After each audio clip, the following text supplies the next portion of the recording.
What is going on, people? We are Tottenham TV here, back again for another live stream for you guys, and I am joined by Spurs live talk show host Sean Butler with me today, and I got Brains McCloud to talk about the news of a potential incoming new manager. The wait could be finally over, could be famous last words, because every time we get this close, the new manager usually signs a new deal for his current club. So I might be jumping the gun, but we have the news coming from David Ornstein. Let me just get it up on. Here we go. David Ornstein says Tottenham now close to appointing Ange Postecoglou as new boss. Deal for Celtic manager to make Tottenham Hotspur switch is expected to be finalised in the coming days. 57-year-old Australian has emerged as a standout candidate from the recruitment process. It hasn't. Sorry. It has come up with weird, apologies, but you can kind of see it. One sec. There we go. Look, so looking at that news, guys, it's an appointment potentially. It looks like it's in its final details now. I don't think we've ever been this close to a new manager with the other potential appointments like Nolgs and Nani's slot. Is Postecoglu a good appointment for Tottenham if it happens? Or should we be excited by this appointment? Or are some fans right to be a bit underwhelmed given the fact that we've had some great managers like Mourinho and Conte over the last couple of appointments? This guy doesn't kind of hit those kind of heights in terms of name, but maybe that's exactly what we need. Someone who's maybe not a big name. But Sean, what do you reckon about this incoming appointment? Look, I'll be honest, at the start of the process, when he was initially named as one of the suitors or one of the targets, I wasn't particularly too informed on him, I'll be honest. And I thought I probably was a little bit snobbish and a little bit disrespectful to what he's done and kind of maybe distance myself from getting behind it because of where he is in a nutshell. Ever since then, as he's emerged and as one by one, a lot of the other targets that I held in higher regard have kind of distanced or rejected us. I've then kind of taken the time to get to know, this guy in a bit more detail, and I'm really excited by him. I've gone 180. I'm really pumped by the idea if he does come in. For anyone that has listened to my opinions generally before, they'll probably know that I prioritize good football above anything else as a Tottenham fan. And one of the things I think we can all look forward to under him, if he does come in, will be exciting football. The biggest takeaway for me, though, isn't just around his personality. I think all those things we can talk about, his man management, his motivation, all those things that look just like what Tottenham needed to be able to get the confidence back within the squad that we have. One of the biggest takeaways that really helped me get over the line with backing this guy and backing the appointment is the wave of devotion that I have seen from Celtic fans. Every single video that I've done on my channel about him, I've had an endless stream of Celtic fans coming in, waxing lyrical. First of all, a little bit of banter from them about how the state of our club versus their own, as you'd expect. But more importantly, the desire for them to keep hold of their guy, which isn't something that you would have seen. That they don't talk anything like as positively about like Neil Lennon or about Brendan Rodgers or Martin O'Neill, any of those managers that have gone before that have had similar, if not the same sorts of success as what Postecoglou's had. So to me, it speaks volumes when you've got a fan base that are desperate not to lose their guy. It was then like that last little bit to that sort of cherry on top of all of the research that I've been looking into. I'm very excited, and I hope that we don't mess this one up. Yeah, it's interesting because when the initial list came out, he definitely wasn't anyone's front runner. Now, it definitely wasn't Tottenham's front runner.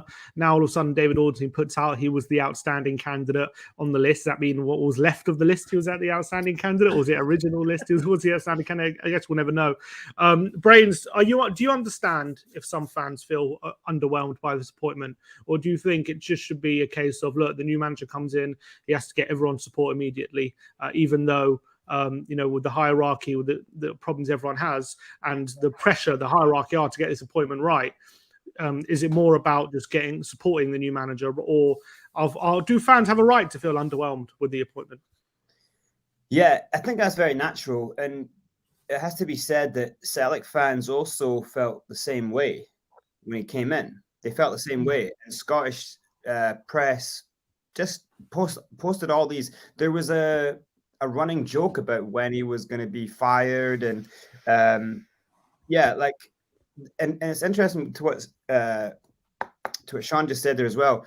Celtic fans are incredibly passionate, but they're also a historical fan base. They know their history. They're not like they are like a. You have to understand Scotland to understand how historical their club is and how they think of their club, and so they praise managers at that club. And I'll tell you this, from what I've seen from them, just what I've seen from friends and family and stuff, they talk about him in a higher regard than Tommy Burns, which is he was the last treble winner with Celtic. So for them to, I mean, and it's not just because he's won a treble with them. He's had a little bedding in period, then he's won the double, then he's won the treble. It's kind of mental. And I think it's very easy to see like a 2-horse race up there. It's not really like that. It's actually not been like that in the SPL for a while now. It's like it might see that just if you're looking at at the peripherals of it, but actually Aberdeen have been really good in the last few years. Hearts have been great. Hibernian have been like, and every time you see a preseason, we'll always say preseason doesn't matter, but the Scottish teams always do very well against the English Premiership. So I think the SPL, even if you just consider it like Rangers, Celtic, maybe Aberdeen and Hibs, Hearts, they are kind of comparable to like mid-table Prem, lower, like mid-table and down, right? That those teams could probably come in and have good games there. So I think it is kind of closest to Premiership experience that you'll see. So it's obviously incredibly impressive that he's gone in at every club he's went in, and he's had like, all right, change the team, the normal betting in period, but then he goes and just wins the title. And he's done it with all these teams who have been struggling and they've been on the same kind of downtrodden path that Spurs find ourselves on. If you watch that documentary about him, the We Don't Stop documentary, Celtic were in a lot of the same things that were being said about Celtic are being said about Spurs in the situation we're in now. Aging squad, like players who have been around for too long, like this lacking belief that they're ever going to win again, like So I think it's very similar, but also I do get that, we've got like multiple narratives happening at Tottenham as well. We've got this whole it doesn't matter who comes in thing, like it doesn't matter who, and because the hierarchy. Yeah, it doesn't matter, right? And it's like, but I get that, and I totally there's a lot of problems with Levy and Enoch and stuff, but that I think that can't let that cloud you on just like this is a guy who's coming in, like he has to win. He has like the way he looks at football is I have to win. Like fuck them. Forget all that noise. I've got to win. Like me and this team have to win. So you can give him bad defenders. He'll go, right, we have to score 20 more goals. we have to outscore. Like he has to find a way to win. And that's not the same as all the other managers we've had. He comes in with a very different type of mentality. When it comes to holding the hierarchy to account on this appointment, with what they said, the remit of a new manager, a young, hungry manager who's gonna play front foot attacking football, they said they turned down Pochettino because they wanted a younger version of Pochettino. Essentially, that's what the news reports were saying. Anyway, but in terms of what the club have kind of said. What they want in a new manager, Sean, for you, does he represent what they've been saying they're looking for? Well, apart with the exception of the age thing, no. I mean, like young is a subjective term anyway. It's all relative, right? But if the reason why they Pochettino was because he wasn't young enough, and then they've gone and hired someone older, then. Obviously, it's counterintuitive and against the logic of what they formally said. What I would say, though, is this is an example of why politicians don't give any kind of firm answers on anything. It's probably a reason why, Chairman or Daniel Levy would be resistant or reluctant to give out any kind of indication of what the firm plans are, because things happen. I think we'd all be silly to think that Postecoglu was first choice. I'd imagine that a lot of the other managers that we've spoken to and were rejected by were younger. Maybe there was an intention, but unfortunately it didn't work out for one reason or another.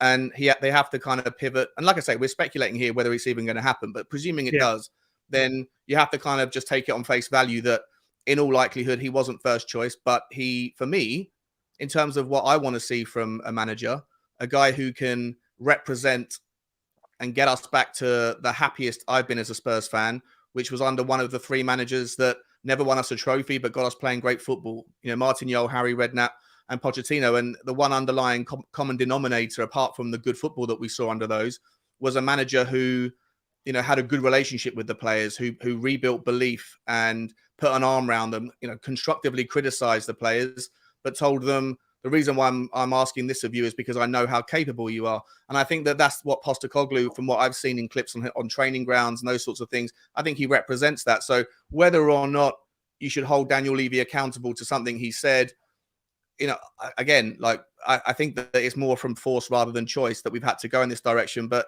by hook or by crook, to me, the way I feel right now, I'm very excited by this appointment. So I'm not going to be too bothered about whether the guy is like 35 or 55. It doesn't matter as long as we can get back to playing attractive football and get some sort of path and plan in place where we can look to the future with optimism.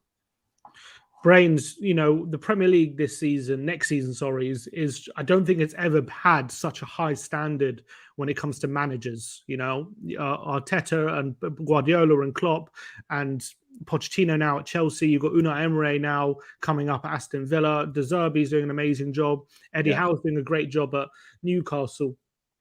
Ten Hag now as well at Man United. Like every team at the moment in the top seems to have settled managers and high quality managers. The question for you though, do you think Postecoglu? Obviously, we can't really say whether he's better than these managers, but do you believe he could be a guy who could compete with these top managers right now at the top? Can we believe that at this moment in time, or is he going to have to prove it?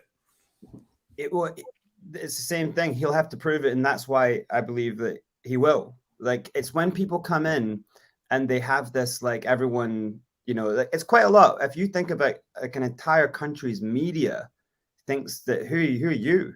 And then you just go on.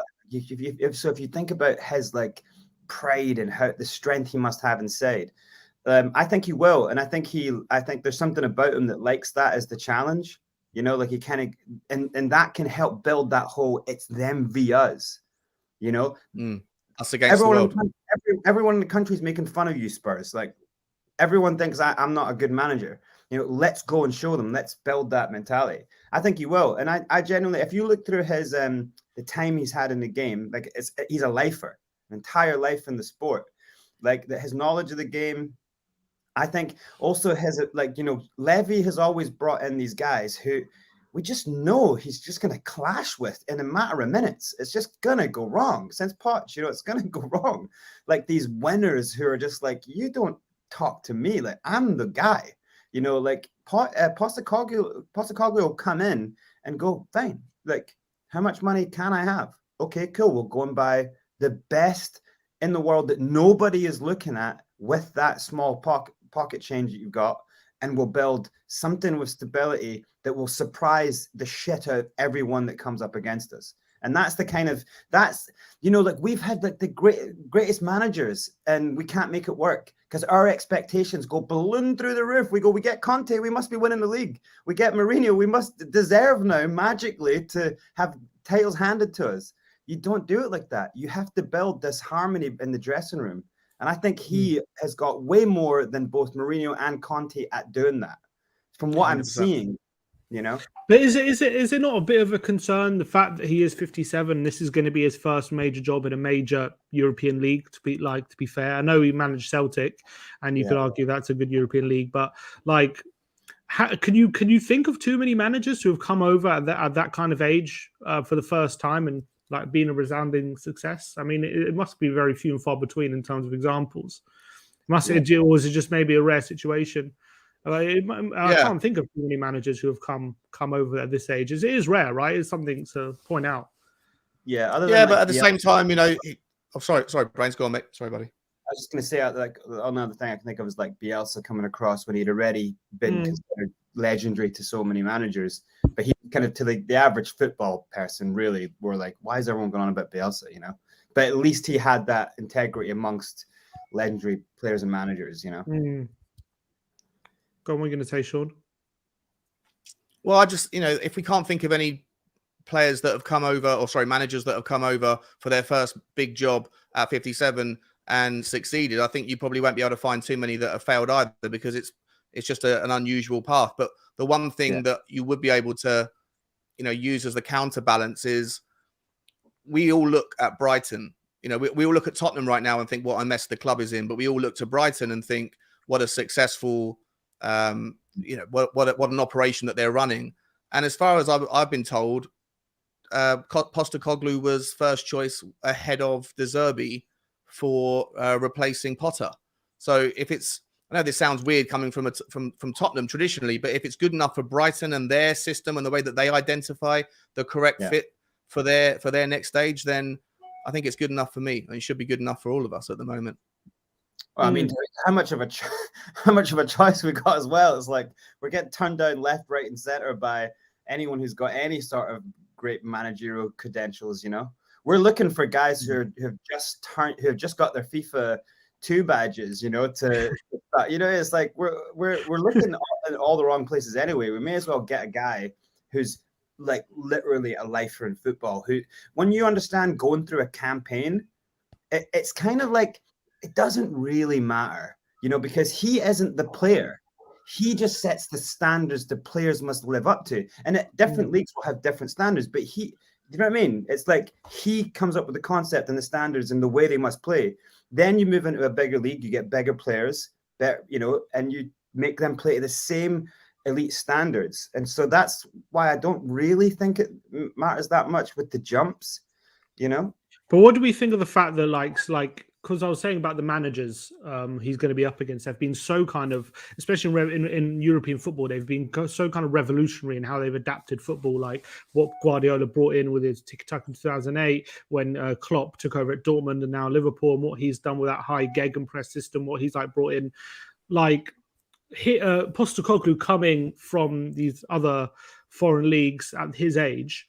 Is he going to be able to tactically? Is he going to be able to be tactically on par with these kind of managers? Is that a concern, or do we believe the way he can play football can actually be even more innovative than these other managers he's competing with?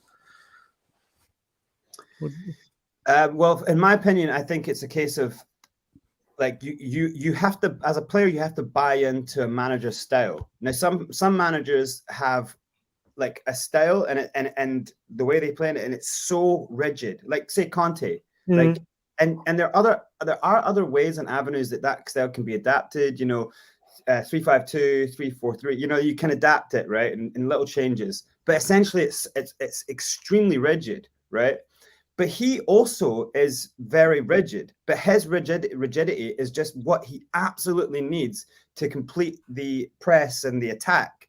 And so I guarantee you, we will get humped. We will lose a lot of games by a lot of goals. But it's then that's where he needs the players at the back. He needs to bring in players, and he needs to get every single player. Some players will find it hard to adapt because they're going, I didn't get signed for this. Like, this is not how I play. They have to buy into exactly his ways. There's a couple of Celtic players who spoke about that. It's like, I'd never played this style as a wing back. Like, I'd never done this. Coming inside and working with a 10. I'd never done that before. I'm not taught to do that. So, you know what I'm saying? It's like he doesn't change. Like, he does not change his rigidity. But obviously, he also goes to it's changed through teams that he's went from. He is known for a attacking goal style, but he does have different systems to get the end goal. So he'll come in and see, but that's why I think he has to come in very quick as well, because he has to come in and see what he's got to work with and what he needs to repair, because we don't really have that much time to get what we want to get with him. But it's the players have to buy into that system, and then completely commit. Sean, do you think tactically he can go toe to toe with some of the top managers in the Premier League? Well, yeah, I think there's two things I'd say on that. Like, first and foremost, I don't think that Tottenham should be worried too much around necessarily having to compete. Like, I don't think that this appointment is necessarily going to lead to a trophy or get us up, back to kind of second, third, or whatever, where we were hoping we were going to kick on with Conte. I think that this appointment, in all likelihood, will be around just kind of resetting, re-establishing a baseline, a philosophy, good football, get the crowd, get some sort of momentum back behind something that we can believe in. And I agree with Gavin. I think on some days we're going to get absolutely torn apart, probably. But on other days, we will tear other teams apart because of the way that he likes to set up. I don't necessarily think that age should be a prohibiting factor to being creative or innovative. Just because you're young, it doesn't mean that you can suddenly reinvent the wheel.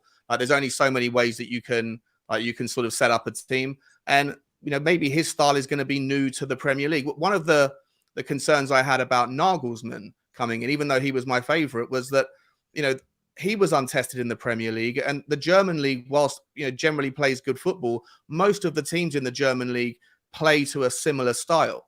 In the Premier League, you have teams that play the high press, you have teams that play tiki-taka, you have teams that play, park the bus and try and go for a last minute winner or whatever. You have teams there's such a variety of different systems at play that I was a little bit concerned around Nagelsmann's ability and familiarity outside of the Champions League with teams that play such a diverse set of systems.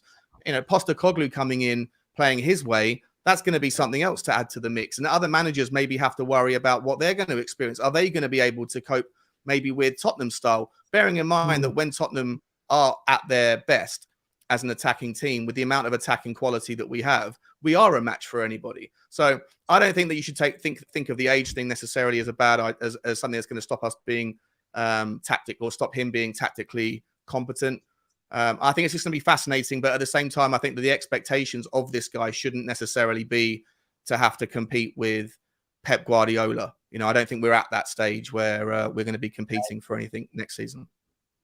Yeah, I hear that. But in terms of in terms of Postecoglou's kind of experience in football, have you done a lot of research into how he's done at his previous clubs, and what, in terms of maybe apart from Celtic, what have you maybe noticed what he's done at his previous clubs that maybe you thinks this could be a good match with Tottenham?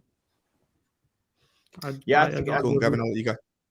I think it comes down to style of play. It's what players who have played under him have said. Like, they talk about him, they all talk about him like a father figure, and it's if you look at our last few seasons at Spurs, big win now managers normally really hone in on the kind of players they love, and they kind of try to they get close to them,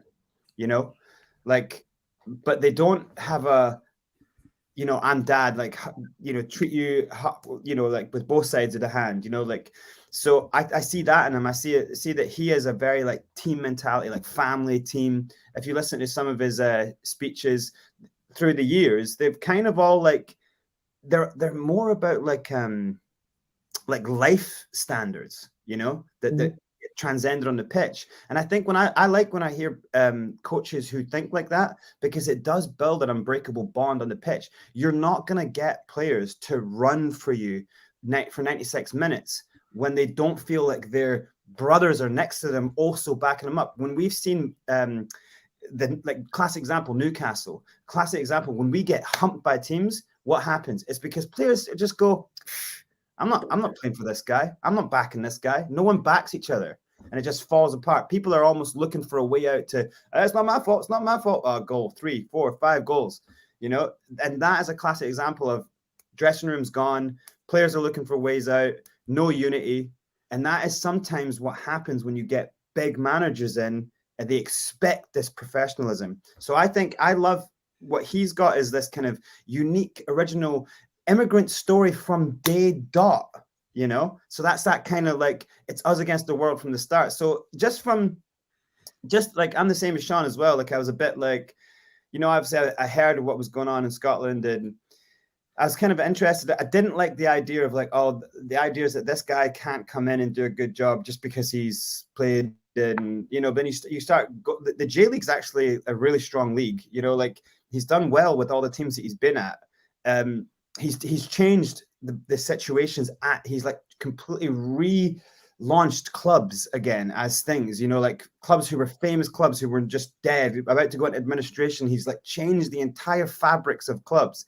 That's not something that just a normal person does. That's someone who is like a dedicated, like, you know, hand-on chess guy. So that's the kind of the thing that I started seeing about him. But it was only like in the last couple of days that I started really looking into him. But I can't help but get a little bit giddy at some of the things that when you go on YouTube and you look around for what players say about him, like, you know, his dressing room speeches and stuff, you can't help but think, if that's with Kane, Son, Kulusevski, if that's with us, you know, if he gets us playing that fast movement, one touch inside, the way that we've seen Spurs counter in the past few years, if he gets Spurs playing like that on the front foot, I can't help but get like pretty excited about that.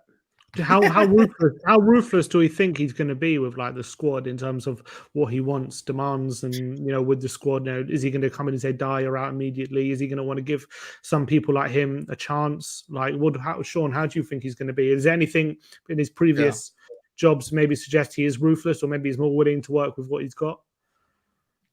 I was talking to a Celtic fan earlier on Twitter, and I asked him to kind of give me like some scenarios.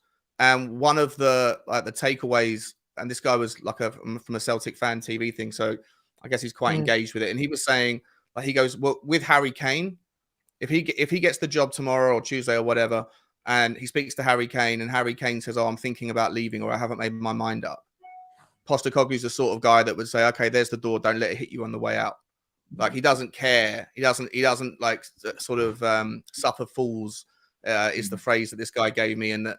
He's like, I agree with everything that Gavin said, you know, paternal figure. He's one of the guys that won't be angry. He'll be disappointed, you know, because he feels like he'll be telling people the only reason I'm criticizing you is because I know you can do this. I know you're better than that. Whether or not he'll give the appropriate second, third, fourth chance to certain players, I'm not sure he'll have that amount of time. I think he'll come in and know what a hell of a lot of work he's got to do with regards making decisions on the 8 players that are coming back from loan, running his eye over the squad, you know, probably having conversations with regards, does he tear up any contracts? I don't necessarily think he'll be afforded the luxury of giving people the chance. What I would say is that with his high press, I think he's gonna, like, there's certain players within the squad that are going to really struggle and certain players that are going to benefit. You know, I feel like there was links today with Kyogo Furuhashi, I think his name is, who, you know, he's like the striker who scored, 34, 35 goals this season across all competitions. He's only 5'7", you know, but the guy is a monster. He runs and runs and presses. Like, obviously, if Harry Kane was to leave, I don't know if you replace Harry Kane with a 5'7" number 9. I think it'd be, I don't know how you're going to use him specifically if he was to be brought in, but the reason why Ange might want him is because not just of his abilities, you know, his amazing passing range and his sort of typically Japanese technical ability, but because of his willingness to press. And so you look through the Tottenham squad and you think, well, of the people that play in the midfield and up and in the kind of forward range, who has the ability to do that? You know, people like Brian Hill, I think, represent someone who's got bags of energy and is willing to move and run all day. People like Pape Matar that have got, you know, daddy long legs, I call him. He's got so much energy and an engine on him that he can do that sort of thing. Maybe other players won't necessarily be a fit. So I don't necessarily think, to answer your question directly, with regards any like indications of how he's going to treat players, from what this guy's told me, it's no nonsense. If you want to be here, then great, as long as you fit. But if you don't, I don't care how big a name you are. If you don't want to be here and get behind and pull in the same direction, then get out and we'll be fine without you. But there'll be certain players that will fit his system and will benefit, and there'll be others who don't have the kind of the skill set, the capabilities within their physical attributes. Like I would imagine that Tanguy Ndombele is probably not going to be able to cope with the kind of the intensity of the press and the fitness levels naturally. And I think you can make the same judgment on quite a few of the other players as well. So that's how I'd go with that one. But do we think like he'll come in and he'll see, like, let's say Dyer can't really play the way he wants? Do you reckon he's going to be ruthless with him, or is he going to kind of try and give him a chance. You know, long time servant of the club. Maybe if Dyer wants to stay, maybe he would be like, look, you're one of the guys here. I'm going to give you another chance. Or do you reckon he's going to have that ruthless streak and he'll be demanding of Levy?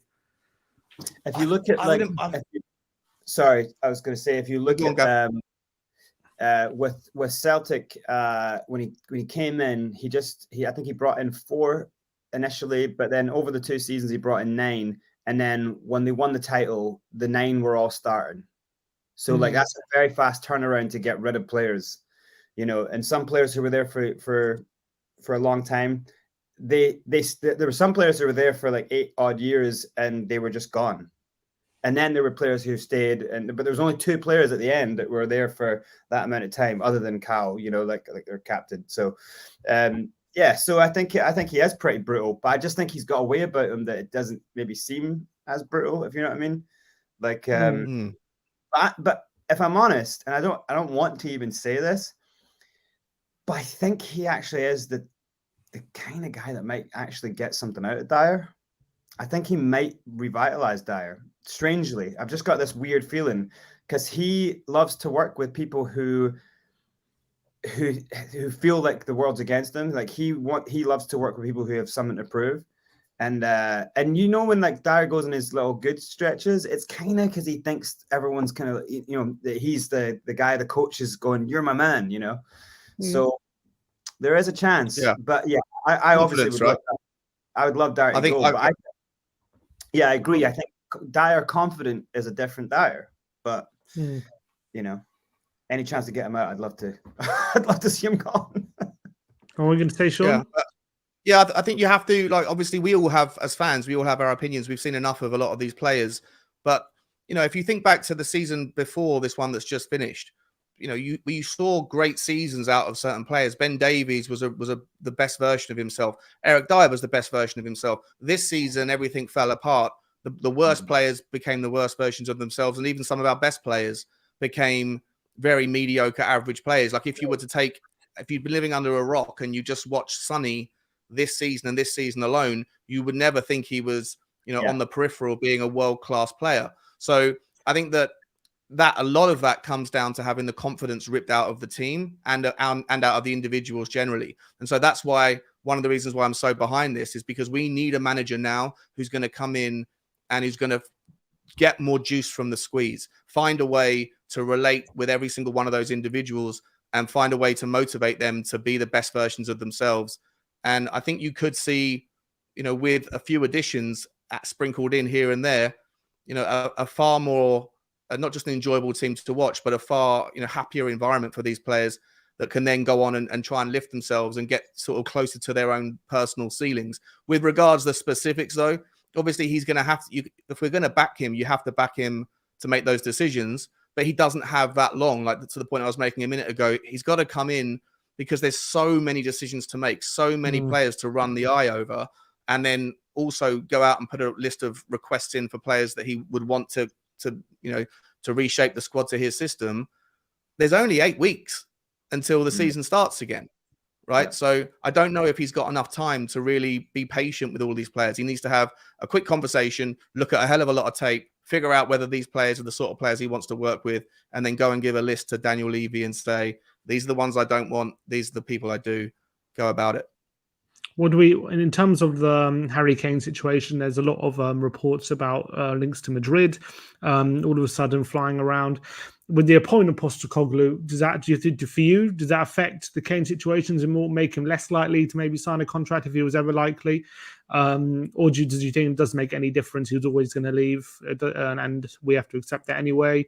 Or how do you feel about the situation? Is Postecoglu the kind of manager who could maybe convince Kane to stay, or is it a foregone conclusion?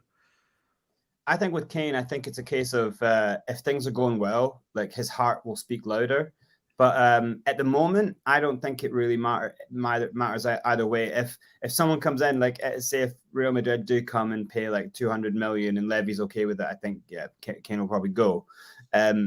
But I can also see Kane, if it comes in and this guy and Kane loves the way that everything he's about, then and they really kind of, you know, and he feels good about it, then I do think I think anyway he's going to try give it this season. without signing a contract. But if by the end of the season he can really see that something is happening and there's a, there is a few new heads in and there is a kind of squad, family vibe, then I think he, I think he'll be able. Kane could see that in this guy's story, that like it takes a whole life to then have this momentous thing. So if this guy comes and we just get a Carabao Cup, this guy's story is unbelievable. Yeah. It's one of the most beautiful immediate legend. One of the most beautiful stories in football history. You make movies about that.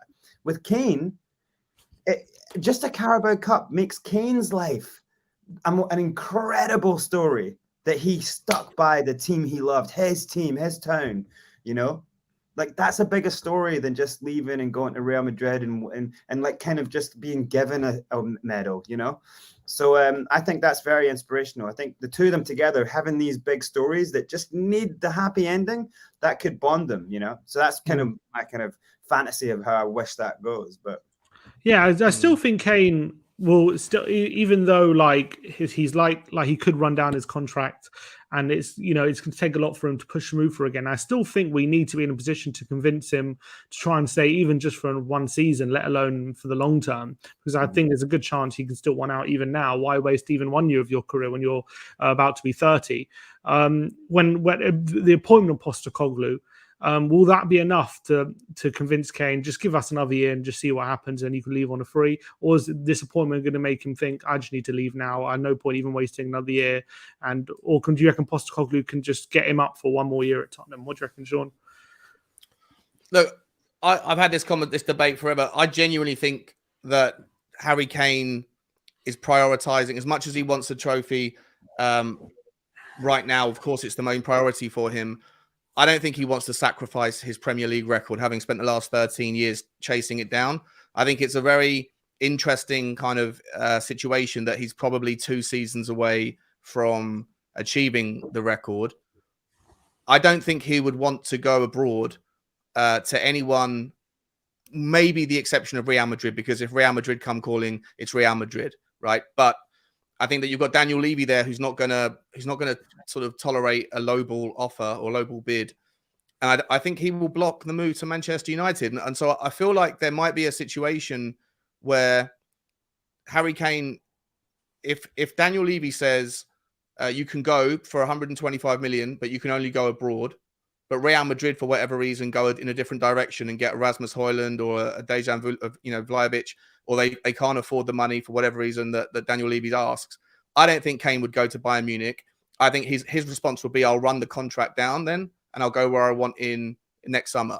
In that scenario, yeah, look, Postecoglou's got 1 year to prove the mission, to build a relationship, to see if he can convince him. And I think the other variable is that if that scenario plays out the way I've just explained it, then by next summer, I don't think any of the English clubs that he would be willing to go to where he thinks he's guaranteed a trophy are going to need him. I don't think Manchester United are going to wait. If they are not allowed to buy Harry Kane because Daniel Levy just flat out refuses to deal with him, they'll go in a different direction and get the Vlahovic. They'll go and get the Rasmus Højlund. They'll go and get one of whoever it is, Osimhen, someone else.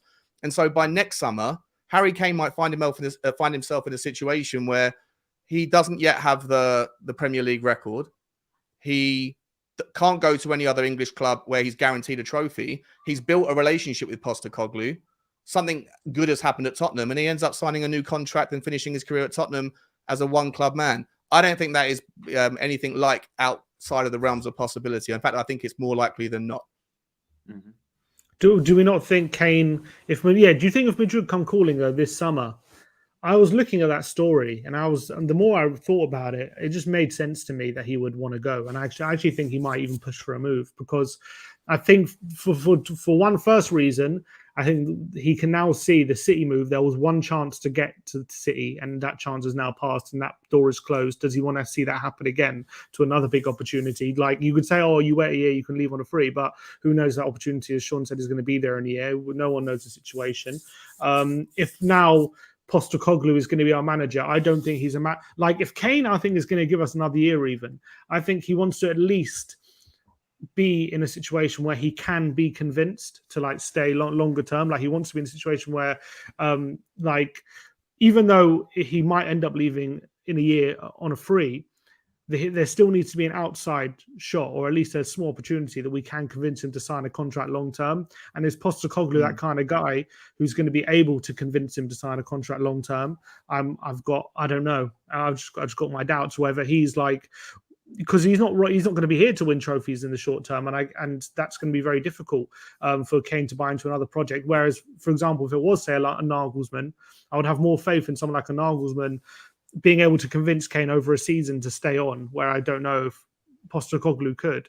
And I think as well, if Benzema's leaving, I can actually see Madrid being like willing to be put down big money just to get him. Because they've done it before. Would Harry Kane sacrifice his record though for Real Madrid right now? Because I don't think he's necessarily sacrificing. You've got to remember, he's 30. He could go to Real Madrid for 3 years and come back to the Premier League and still break it. That's the truth.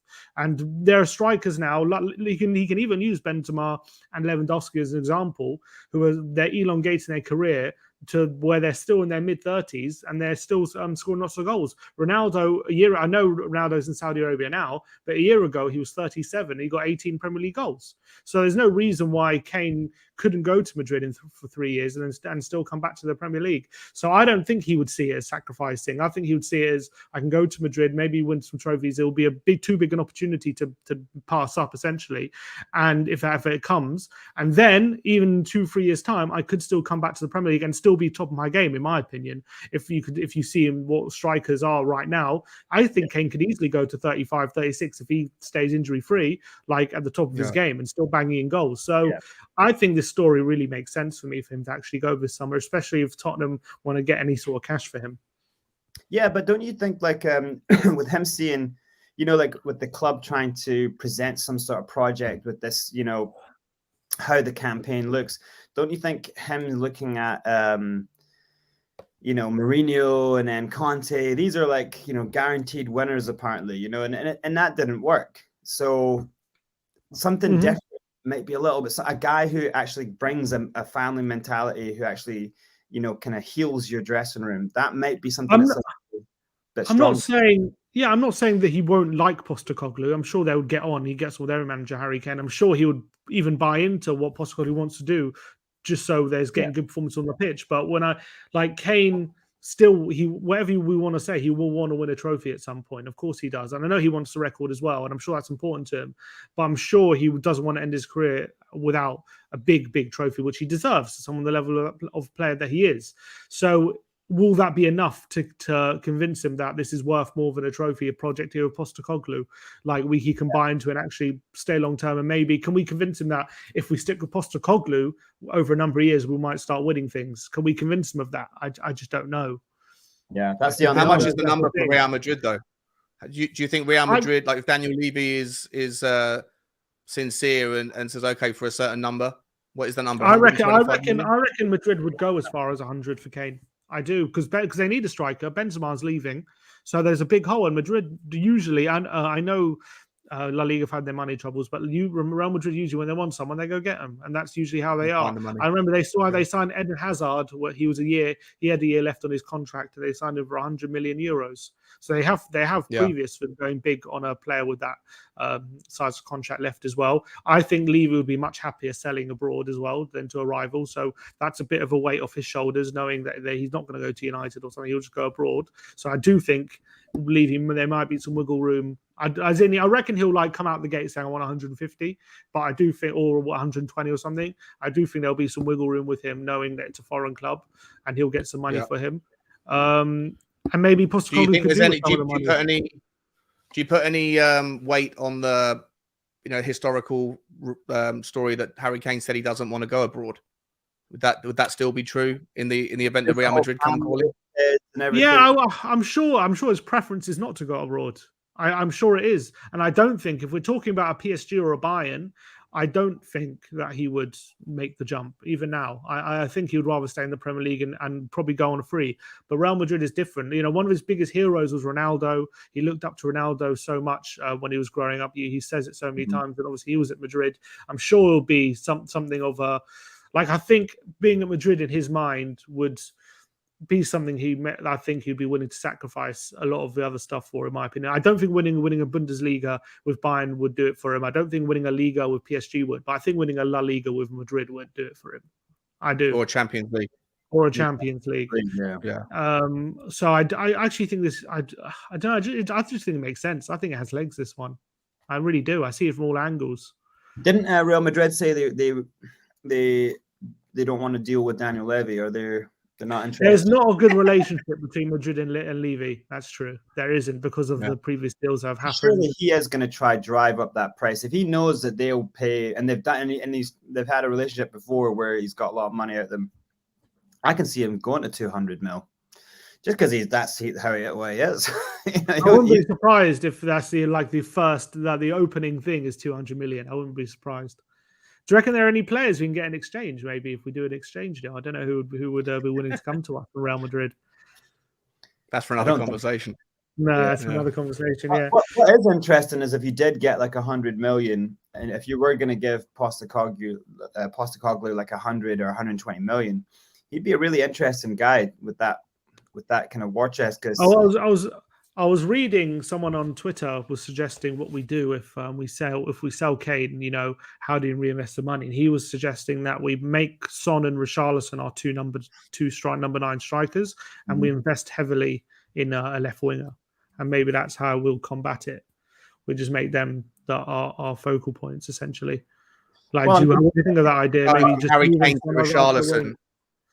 Kane for Richarlison, and then making Son a striker instead, and invest in getting a. I can't get behind Richarlison, Sim.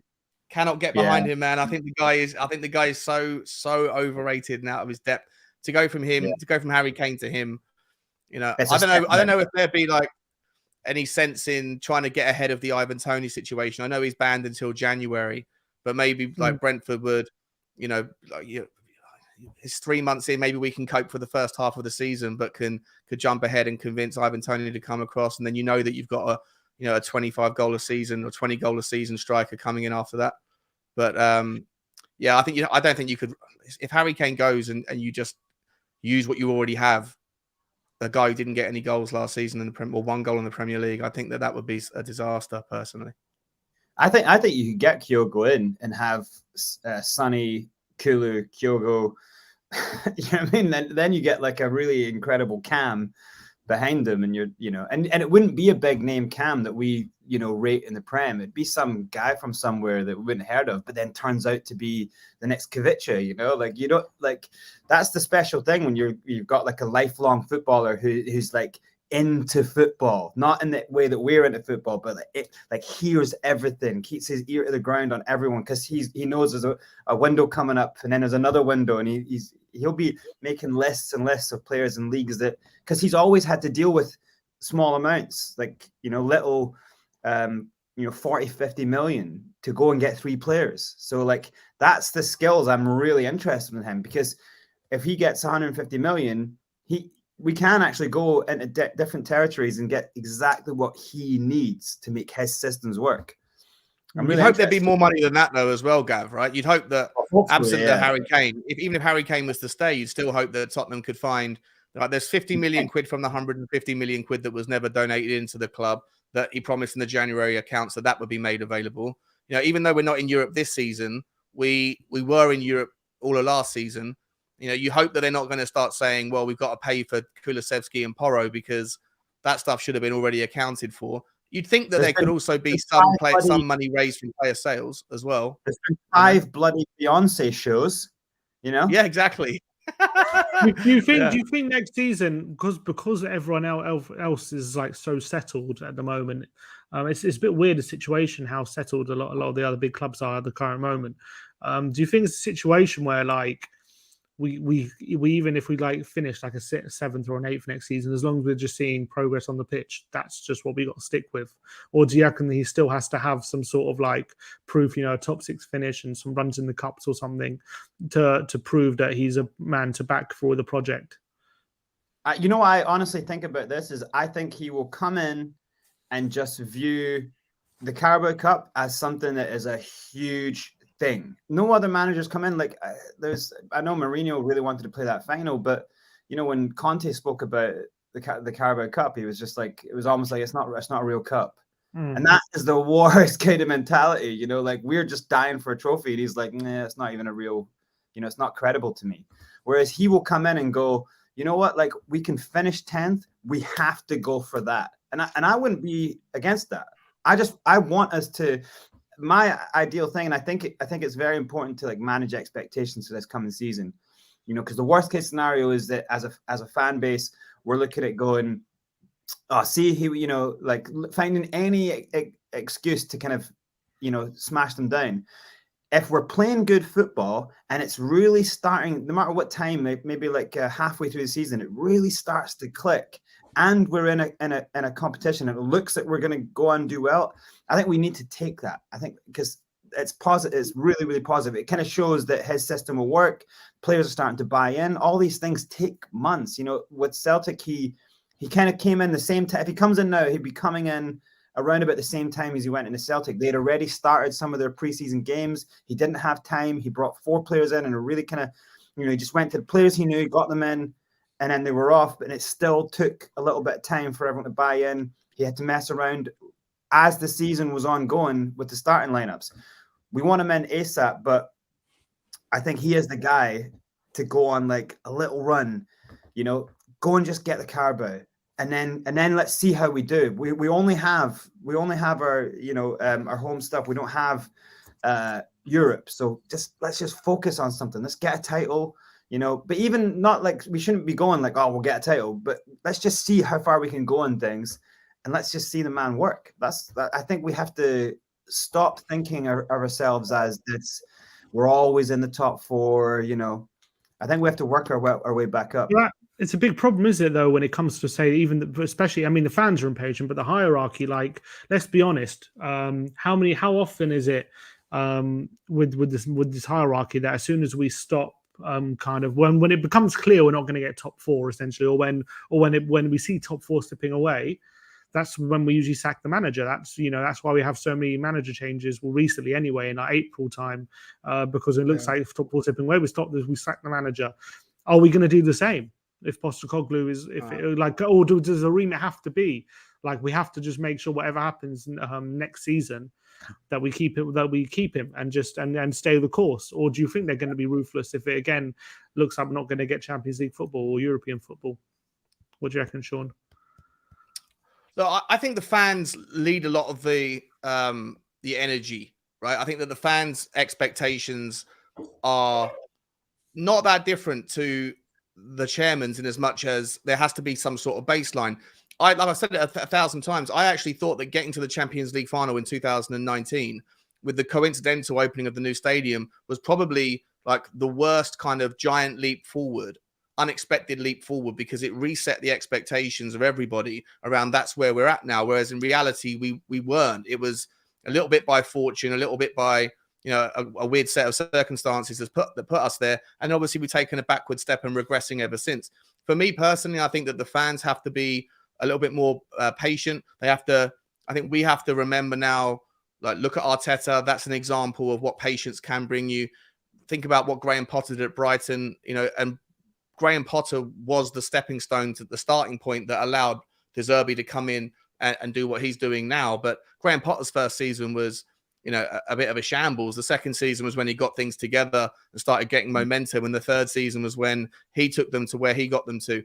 And I think that, you know, I think that patience should be afforded to this guy as long as we're seeing things on the pitch, and absent some catastrophic disaster where we're in the relegation zone and like it's just a complete failure from the get-go. But I think we have to be patient. I also think that Daniel Levy, whether or not he's pulling the wool over my eyes here a little bit, for the first time in 22 years, we have seen in 4 or 5 of the last statements that he's released, at least some acknowledgement of mistakes and fault and a desire and a willingness to sort of change and shift direction. Whether or not that actually materializes is, you know, we'll have to, it remains to be seen. But, you know, never before has he acknowledged mistakes in the transfer window. Never before has he, you know, kept intimating that what he wants to do and get us back, and that there's going to be wholesale changes and bringing in and constantly reviewing the organizational structure.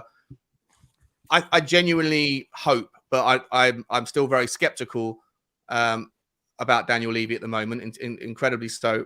But I feel like there is also a willingness, or it looks on paper at least, to have a willingness to have a bit more patience from him as well. So I would hope that Postecoglu is afforded that time and the initial errors that are going to happen. It's going to be, a bit of a zigzag on the way forward. So I hope that everyone can at least, give him a chance, get behind it, and then we'll stumble along the way. But hopefully, the outcome here is that at least when Postecoglu leaves us in a few years' time, we'll be in a far better position than where we currently are. Yeah, it's going to be interesting to see what happens with the hierarchy, because, as I was saying, like, Postecoglu could technically have a good season next season, and we could still end up 7th just because the other teams are ahead of us right now, and we have a lot of catching up to do. And he could catch up but still finish behind them because they're playing so well. So, like, do you reckon, like, obviously, if I'm thinking where the hierarchy, where they usually are, this is how the usually remit is, like, they'll take one season finishing outside top 4. Like, they'll give you, like, okay, you have to finish top 6 your first season. Then the next season you have to be getting top 4. If that's not happening, then you're out. That's usually how, unless they're like, yeah, that's usually how they do things, isn't it? Pochettino, he got one season, then was able to get top 4. Mourinho got one season, then couldn't get top 4. And Conte luckily got top 4 in his first season, but then when it looked like he wasn't going to get it second season, it all happened. So we could be in a situation where Postecoglu gets, like, say, 7th or 8th next season. After a good season, we improve, but we still finish 7th or 8th. And then we get, like, 5th the next season. That will show improvement, but is it enough improvement for the hierarchy? Like, will they have enough patience to, like, say, sit 2 seasons out of Champions League football? Or they're going to grow impatient? Like, because that's their remit. They have to be in the Champions League. So they're just so, like, focused on that. Do we think that they're going to have the patience for a Postecoglu project? What do you reckon, Brain? Do you reckon they'll have that patience? Trying to think about what this board thinks. Like, it's like trying to look at, like, a gang of apes and go, what are they thinking? Like, what are they, like, simple things you would think sometimes they just don't do. And, like, I sometimes think, like, what is it? Just a complete zoo at that stadium? What's going on? Like, what is actually going on? But you would think, if you're going to pick this guy, you would think you've done the due diligence, you've understood his career, you understand the journey he's on, you understand what can happen, but you got to give him what he needs, and then you got to give a little bit of time. We were willing to give, we were apparently willing to give Conte some time until things just kind of fell apart and then done. I think if you look at, like, when Poch came in, like, I don't think any of us expected us to go, like, 5th, and then was it 4th, 3rd, 2nd? It was 5th, 3rd, 2nd, 3rd. Yeah, 5th, 3rd, 2nd, yeah, and then a Champions League. Yeah, and then 4th in the Champions League final, yeah. And that, like, that incredible, unexpected run has now set this unbelievable fan expectation, and that's also bad, because then it sets this. They're the ones spending a lot of money. So if you think our expectation is on a certain level, they will have to have an expectation as a competing club who's spending money, who's building infrastructure, who's given facilities to this team and this manager to do well. So I honestly, you would think they're going to do the due diligence. You're going to give him his chance and see that 7th might be good for us, considering that look who you've got above. Look who it's not. Like, if you're not going to go out and buy the players and the manager and treat your club like the way that these top 6 now treat their clubs, then don't think you can compete with them. So you have to give a manager, if he does 7 and we go decent in a cup run, he's done really well. Sean, is there a bit of concern with the fact with how, I mean, the last time we were essentially in this situation where we hired a manager who wasn't our first choice, or was quite low down the pecking order. He lasted 2 months because when things started going on quickly, we didn't have any faith that he could turn it around. And then we panicked and went for someone who was higher up the list before. Is there any concern that history could repeat itself here? Yeah, 100%. 100%. Look, it's a massive roll of the dice, right? It really is. We just don't know whether this guy's going to make the step up, in a nutshell. And if he does, great. If he doesn't, then I think it's going to be interesting to see how the fans respond. And I think we'll get some insight into the state or the mindset of the fans in general. I feel like I've seen a wave of, like, myself included, I think I represent a bit of like a trend right now that 3 weeks ago, 2 weeks ago, no one wanted Postecoglu. But I think as the people on Twitter, and I think, content creators, channels, whatever, as the conversation has started to kind of develop and people have taken the time to look into this guy, I think that generally speaking, at least the people like what I've experienced is a warming to this guy. And I think there will be more tolerance, more interest or curiosity given to him than was afforded Nuno, because I think Nuno came in with zero caliber of a brand that we really wanted, plus the football stank. And I think what we can at least hope with a lot of the what we're expecting from Postecoglu is going to be good football. And I think that I say it all the time. A lot of people think that that trophies mean everything, but actually, if you ask the average Tottenham fan when were they most happiest in the last 20 years, they don't talk about Juan de Ramos ball. They don't talk about George Graham from 1999. They talk about 3 unsuccessful managers: Martin Jol, Harry Redknapp, and Pochettino. And the common denominator there was that they all played better football. They all played good, interesting football, and they had personalities as managers that was convivial and something we were interested and excited to hear the guy speak, and the players played for him. So I feel like that combination, that cocktail of ingredients, I would hope is going to give and afford Postecoglu slightly more wiggle room or rope than Nuno was afforded. Yeah, that's a great point. Yeah, do you agree with that, Brains? You think that that'll buy him some more time? Yeah, especially those 3 managers. If you actually think about it clearly, he does display. If you listen to him over like a long, I recommend the Open Goal podcast, because those guys are just full of banter, but they're also former footballers. So he really talks in length about stuff, and just his ideologies of football and stuff. But also he's so down to earth. He does remind me of Harry Redknapp in a certain way, and then his football style reminds me a bit of Poch in a certain way, like when Poch plays really front foot football. So he's got, and then Martin Jol's way of taking players under his wing as well. So he's got he's kind of got the best of what we love as a manager. And so, yeah. And I think the things that when we've seen, when Spurs do bad in a game, we actually do watch the post-match pressers because kind of want to know why, right? We want an explanation. And a manager who thinks I don't tell you Conte's way of being was horrible in post-match conference. He just didn't give you anything. You were just left more angry. When we lost, I agree. I think when we win, he was quite open and happy and to talk. But when we lost, he was very bad loser. And same with Marino. But when you watch this guy, I think he's going to be very just open and no ego, and I think that's going to win over a lot of people. I think fans are going to be won over by him. All right. Well, with the news then coming out that the deal was very close, what day do we reckon he's going to sign a new contract at Celtic?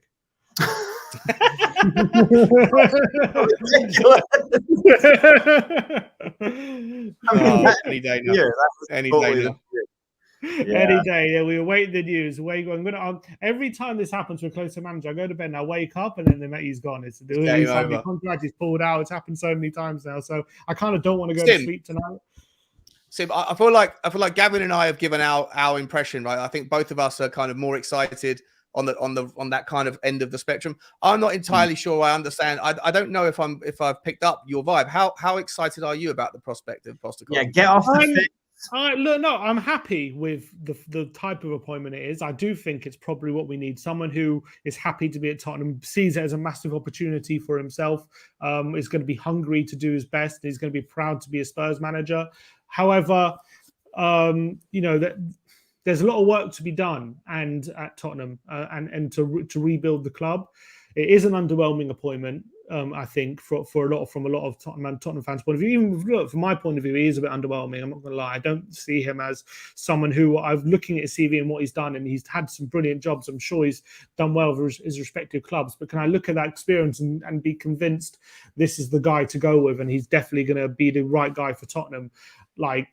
I'm not sold on it just yet. I don't know if he's going to be here for a long-term project. Maybe it's just a case of he's here, he gets us to Europa League kind of level, and then we move on again and we go to someone who can get us back to an even higher level. And maybe that'll be okay.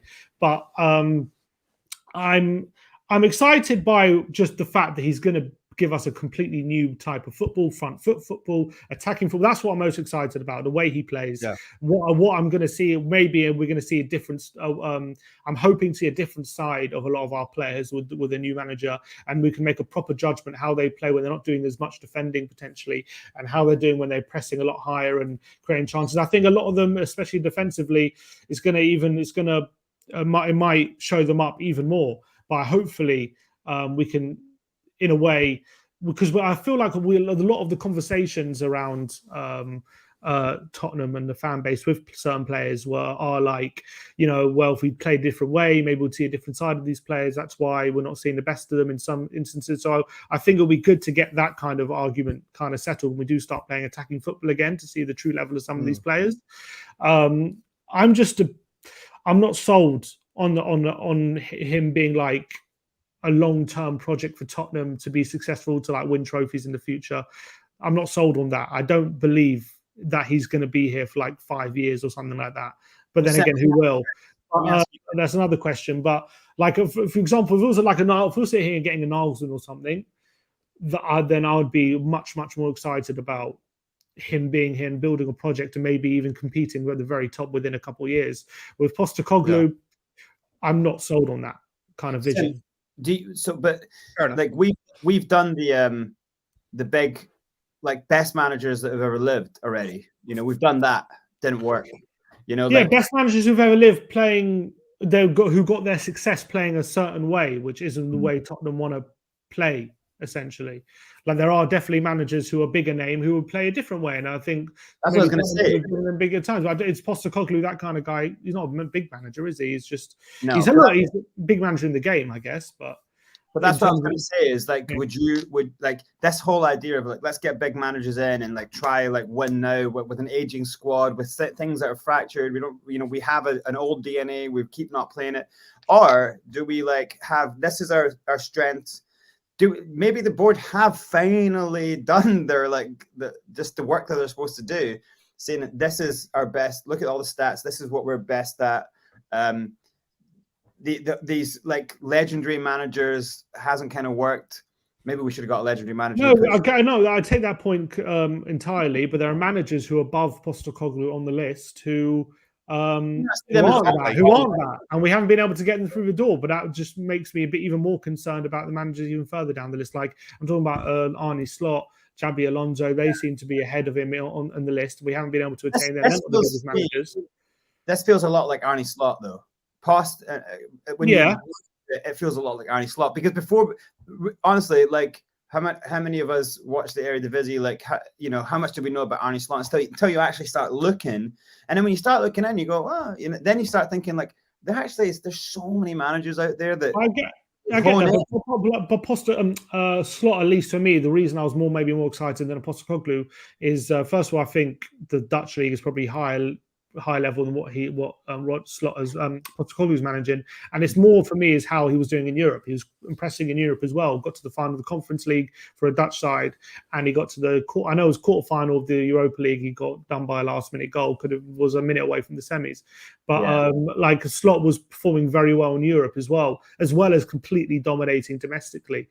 So that gave me more belief that he could translate that into, come over to the Premier League and translate that. Now, Postecoglu might be able to. I don't know. I'm not as convinced.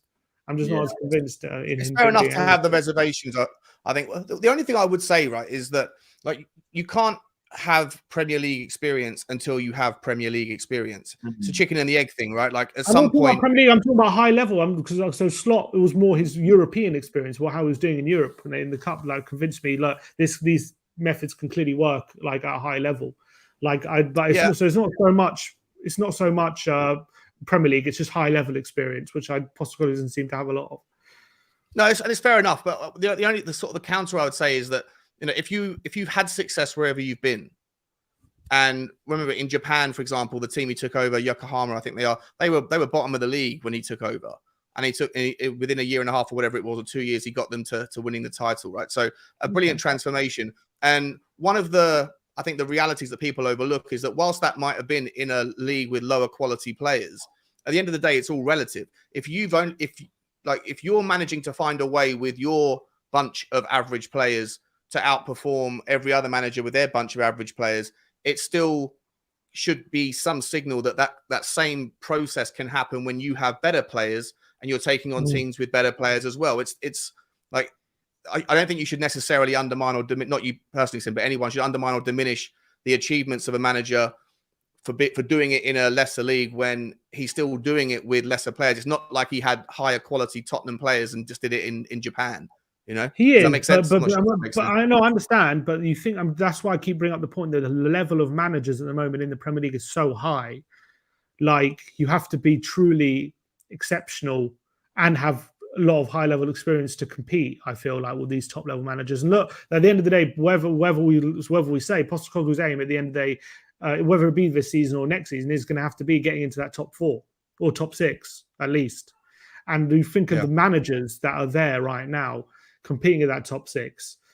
Is Postecoglu going to be able to be up there with them? I hope, and maybe he will be, and maybe he'll try. Maybe all his players will translate, and maybe I'm not giving him enough credit for what he's done in his other leagues. But can I look at experience and say he's going to be able to overcome a lot of these other managers? He's going to have to. I just don't know. Well, look at you got someone like Eddie Howe, right? Now, Eddie Howe's always been like a really solid manager. He does that. He does a good job wherever he goes. But he's at Newcastle. They got money, right? And he's not rushing to spend. You know, they're doing it quite cleverly. But you could easily measure up like what Postecoglou's done in his life in football with what Eddie Howe's like. And I would be going, other than Premier League experience, you'd have to put Postecoglu above that. He took Australia to win the Oceania Cup, like, so their Euros, their Copa America. Australia, like, that's massive, you know. So I think he's got like a lot of, when you actually break it down and look what he's done at clubs, you know, I think he's done a lot. I just don't, I think we suffer from that. Like, you know, our club is in the best league in the world, where managers lose how many managers lost their jobs this season? It's just insane. It was ridiculous. Something like it's such a high level. It's such a high level of expectation. So that's what I think is the thing that breaks managers, is the pressure. You imagine going to bed thinking like, next week I'm out of a job. You know, it's like, so that's maybe the one thing where I think maybe he hasn't experienced that. So what will we see from Postecoglu when he's living with that fear every day? Just, I do, and I can't get away from the fact that I know. Look, I know I'm using his age against him. Maybe it's not fair, but coming for your first experience, like a top European league at 57, why hesitate? Why has no other clubs in Europe taken a look at him? Maybe it's never come up before. Maybe it's his first opportunity, but maybe there is a stigma of getting Australian managers. Maybe that's the reason. But why has it? If he was that impressive, he might be. But why has it taken him so long? Why to kind of finally get a big break in a big European league? Maybe I'm not being fair, but I don't. But is there a reason for that? I don't know. It might be a similar thing to Harry Kane not wanting to go abroad. Like, he might just love being in Australia and then like being in Japan and like close proximity to his family. So, but yeah, I think it's a tough one, man. It's like, I'm kind of pretty much in the same box as Sean on, you know, you don't have experience until they come and get you. And like, Celtic did the due diligence to go and find a person who was perfect for the way they wanted to play football. Now we've kind of like piggybacking off what he's done there and gone, yeah, why don't we go and find, why do we only look at managers? You know, like, these are not people who are going to go on the pitch. They're not going to go through the players. We're looking for philosophers. You know what I mean? We're not looking for fit, you know. That's so fair. It's a very different thing. So I mean, this all might just be, I'm just trying to get hopeful again about something at the end of like and that's fair. And that's fair. I look at, like, there's a long list of other managers that have come into the Premier League, and it may be younger, right? If the age is the only big stumbling block here, then there's no real answer for that one. But, you know, like I said, I'd remind people that De Zerbi wasn't first choice. He was. You look at the managers that have gone before in Celtic that had similar success that did come down into the Premier League. Brendan Rodgers, right? He did very well. A lot of Tottenham fans would still want Brendan Rodgers to come in. he took Leicester City to an FA Cup and Liverpool very close to the league. You ask any Celtic fan, and I've asked loads of them, they think that it's night and day between Brendan Rodgers and Postecoglu. That Postecoglu is the Messiah and Brendan Rodgers is a ratbag. Like, it's overwhelming to me the devotion that these fans have got for this guy, and I think that you should take that seriously. I don't think you should scoff, the opinion of people that have lived and breathed this guy's football and his management style for the last 2 years. So, like I say, it is a risk. For me, I think it's a free hit for him, because if he comes in and does find the magical formula to get a trophy for us out of, as unlikely as that might be, then he'll go down immediately as GOAT level, as in Tottenham's archives or in the annals of history. And it might just work. And at the same time, whether it does or it doesn't work in terms of success, at least we're going to see some good football. And every other manager that might have been more preferable to people that don't want this guy, the vast majority of them have turned us down. So we are where we are. We don't have that many options. I think that everyone should get behind it and see where we go. Do you believe? I know it's impossible to say, but like, looking at Postecoglu, do you believe he could be a manager we could seriously build like a 5-year project with, and like really start competing in the future, maybe after 3 years or something, at the very, very top of the Premier League? Do you believe he could be that kind of high level manager? Probably not. Yeah. I was going to say I was going to say yeah, but with this stipulations that one, board give him what he needs.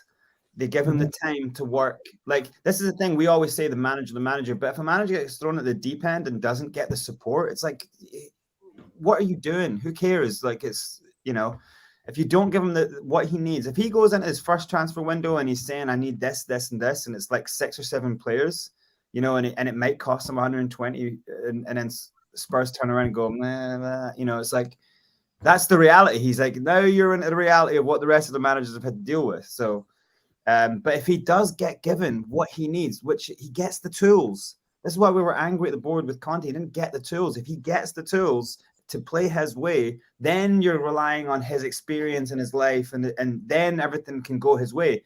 That first point, you don't do that, all that good stuff that we were talking about, it doesn't even get a chance to kick in. Go on, what are you going to say, Sean? Yeah, look, I'm not looking at him as the 5-year or like, the long term. I'm looking at him as the relaunch, the resetting of the baseline, get us playing the football, the Tottenham way, the DNA, all the stuff that we've always heard and never really seen since Pochettino. I think that should be the expectation. My expectations are not for him to go on and lift the trophy with us. If it happens, amazing. But I don't expect that to happen. I think that the gap between Manchester City and the teams that are above us is so big. Then you've got a gap from them to us and everybody else. Like, I think that, and you have to remember that, it's never been harder to win a trophy. Manchester City are in every competition that we're in. So, it's in all likelihood, you're not going to see that success. But what you can see is the stepping stone towards getting back to what Tottenham used to be about. And then hopefully get everyone back, get everyone excited, start to see that philosophy build over 2-3 years. And then from there, once that job hopefully has gone well enough, then you can then bring back, and Tottenham will then look like a more attractive proposition again to the next generation of managers that currently don't want to touch us with a barge pole. And I think that all of that, it's a process. And I think his role in the process is to get us going through what I've just experienced, what I've just mentioned. So, and fair enough. If that's what you're expecting, then I could, then I think it is a good appointment. That's pretty much how I see it. Like, but then again, like that, saying that that's what his purpose is doesn't, like, that purpose doesn't excite me that much. Just to get us competing again for top 6, that's not like an exciting prospect, but it is a prospect we're going to have to go through, isn't it, if we're going to start competing again how we were a few years ago in the top 4, and especially under Pochettino. So I understand that, and I think that's how I look at it as well. It's just like, I see him as getting back to, maybe we'll start enjoying the games again. We're starting to play attacking football again. We'll have a bit more of a different philosophy. It's not just all about winning, essentially. It's all going to be about enjoying our football. But I'm not expecting him to be able to, go toe to toe with these top managers over a long period and be the guy we can really build a long-term project in. And I don't know if that was a remit or not. I guess they'll sell it as that. Whether privately, internally, they'll be feeling like we're hiring him because we believe this guy is going to be the next Pochettino for Tottenham. He'll be here for 5 years. He'll really get us back to, being in the challenging for titles essentially, or anything like that. I don't know whether they really believe that, or they're just going to try and sell it as that. And he'll, like, once we hit a ceiling, which is maybe competing for top 4, that's when we move on essentially. How long do you expect the contract to be?